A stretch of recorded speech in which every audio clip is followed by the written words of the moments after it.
Dude. The Ten Commandments. Oh my god, the Ten Commandments. That name, even the face that Merlin made at the end of this chapter. Wow, that face that Merlin made is something else. Like, I don't know if that face was of someone being very frightened of their enemy, or if that was a face of someone so frightened that they were excited for their enemy, because Merlin states that she was very excited. You see all her ingredients, like, rotating and flying around in the room after Merlin finding out that it was the Ten Commandments, and when I saw that, I'm like, yo, Merlin, what the hell? So, Merlin knows of these people, and Merlin, it seems like she is frightened. And I'm like, what the fuck is... Oh, God. Like, so... We find out that these Ten Commandments, they are actually directly underneath the Demon King. Oh, my God. They are directly underneath the Demon King. These Ten Commandments. And that would mean that since they're the Ten Commandments, they probably each have their own set of laws or rules they have to follow. Because, I mean, we have the sins, and now we have the Ten Commandments. I'm like, dude, Nakama-sensei, fucking A, man.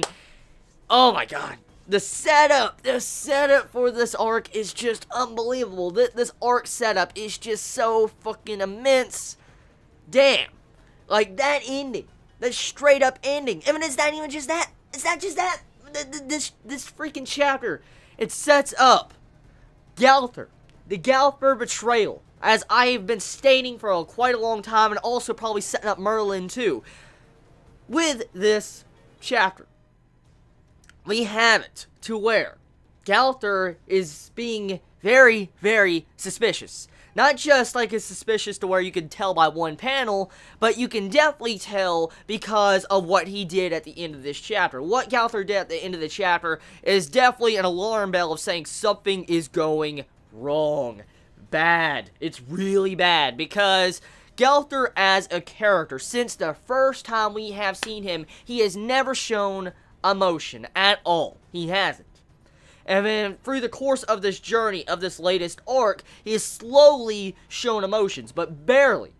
But he's shown some emotions. And then he gets a lover out of the blue, Gira out of nowhere. And the big question is, like, what the fuck? Why Gira of all people? Like, why? He gets with Gira randomly, and Gira falls in love with him. And, I mean, we have to factor this in. He is the sin of lust. We know that. Galther, the sin of lust. So, we know for a fact, most likely, he can attract anybody he wants if he really wanted to. But the thing is we never seen him actually display this sin in the past. We never did. So this is the first time we get to see it. And we do know that Galther's armor is really connected to his being, because Merlin really wants that armor back. Like, you know, as I have already stated, a bunch of us already stated, and Fear Eyes and stuff like that, that armor clearly suppressed Galther's emotions. It definitely suppressed his, like, you know, lust. I'm willing to bet that. Placing money on top of that. And with this, you could tell something is really funky with Galther, because Gira is not even acting like the standard Gira. She is watching Galther pretty much about to use magic on her little brother. Like, he had, like, this magic coming out of his hands, and he's about to freaking... I'm like, whoa, what are you doing to Gira's brother, Galther? Whoa, what the fuck? So, with that ending conclusion, Gira is just sitting there watching it. And from what we know of Gira, she would kill people for her brother. She would downright kill people for her brother. And she just sits there. And then, you know, this event has been foreshadowed a couple chapters back. Remember when I stated when I was talking about Galther and Merlin? There was one slight, tiny little panel around chapter 103 or 104, somewhere around in there, or it's 102. You get to see where Galther, when he first stays with Gira in her house, you will see to where, you know, Gira's little brother is actually eating by himself, all alone in the darkness. And so this event has been foreshadowed, talked about a little bit, like it's been there, and it's been showing that this has been building up to something grave, like something major is about to happen. And I'm debating on what is really going through Galther's mind, because in this chapter, Merlin gives Galther this jar of medicine, okay? It's this little jar of medicine. It looks oddly similar to what Diane's medicine is. Honestly, it does. But anyways, besides that, the medicine that Merlin was giving to Galther, pretty much, Merlin states, like, you should take this every day. Take this every day. It's pretty much to, like, strengthen your armor. Like, it's to make your armor stronger. And I'm guessing that's, like, a replacement for Galther's armor, since technically the armor is gone. And so Merlin is trying to make sure he stays in check. And when we see him eat it, everything looks fine. He leaves Merlin's hut, and all of a sudden, he spits out the freaking medicine, and when he slings the bottle to the ground, I'm like, what the fuck? Like, whoa. Like, those emotions. Did you see the emotions on Galther's face? So, I'm trying to debate right now. Like, I'm trying to wonder, is Galther going to turn against the Sins? Like, the cracks between the Sins are forming. It's already been foreshadowed since the beginning of this arc. It's been talking about, like, there's something going on here. Something is forming between the Sins, and it's building up to where most likely all the Sins are going to separate. Well, Galther is starting to be an issue. Like, there's something going on here. Because it seems like he might have his own motive or something like that. Maybe we're finally getting to see the true personality of Galther because of the lack of armor. That could be it. But there's not much more I can say there besides Hawk eating Galther's medicine. Okay, so I just wanted to point that out. I don't know if I'm the only one that saw that, but after Galther walks off, okay, you will see clearly that Hawk is eating Galther's medicine he threw into the grass. You will see Hawk eating that looks something like a pill bottle. And that would mean that Hawk is eating that medicine. I really wonder what's in that medicine. I really do. Is it going to remove Hawk's emotions or not? Because I have a lot of questions about that. But anyways, moving past that, okay?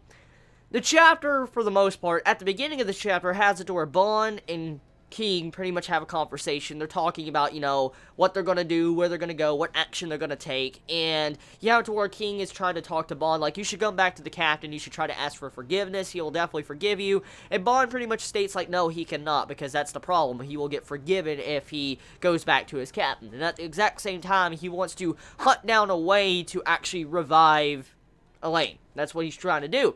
And at the exact same token, you have it to where Bond is trying to push King off to where he can leave and go back to the 7 Deadly Sins. Like, he states, like, Diane remembers who you are. And so, King now knows that Diane knows who he is. So, I really, really, really, really, really hope King actually gets back to Diane very soon. Because I forgot to mention it last week, and a couple of Chibis pointed out, and I actually wanted to mention it. Last week, there was a death flag on King. There was a straight-up death flag on his head last week, in the last chapter, right at the end. And, King, you need to get back. You need to get back to Diane. You really do. With the 10 Commandments now, these 10 Commandments, oh, shit. Oh, shit.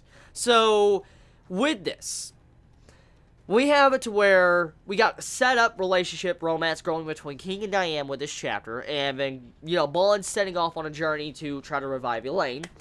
And then Jericho states in this chapter that she will stick with Bond no matter what, like glue. She'll stick to him until he falls for her. And at the exact same time, you have it to where Bond pretty much says, like, no, hardly, I won't fall for you. Rips off her clothes, like the first iconic scene of Bond and her. And, yeah, I love the dialogue in that scene where King states, like, you know, this is the reason why she probably has a really creepy or weird attachment to you, Bond. You keep stripping her of her clothes. And I was like, that's pretty fucking funny, because it probably has a massive point to play. I mean, she does state, take responsibility, Bond. So I'm like, yeah. So, that's pretty much the first part.